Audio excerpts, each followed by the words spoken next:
It's been more than 30 years since People Power brought an end to the government of President Ferdinand Marcos. But protesters here say they are even more defiant and angry now. The martial law years were deeply oppressive, they say. More than 3,000 people were killed and thousands more were jailed and tortured.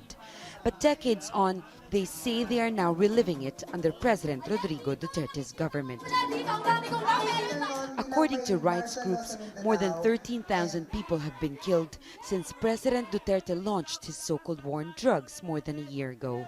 Many of them killed by vigilante groups believed to be linked to police.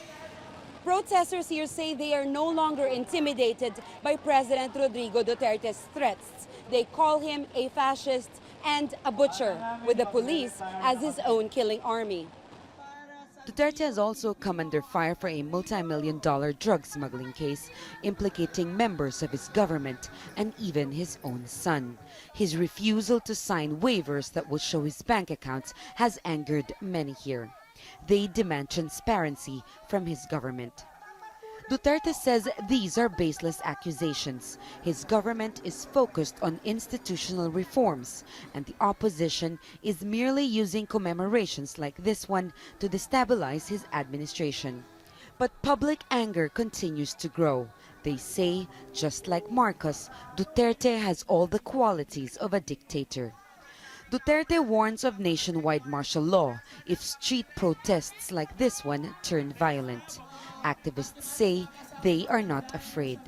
It's time that we stand up and speak up. We cannot allow martial law to happen again. We cannot allow repression to happen again. Despite this, Duterte shows no sign of softening his policies. I think he has a very fiery temper, so they're scared. That is the downfall of any leader, when the people around him are too scared to tell him the truth. The majority of those who joined that rally here were born after the martial law years. Marcos's rule was brutal and abusive, they say, and they will never let history repeat itself again. Jamela, Alindogan, Jazeera, Manila.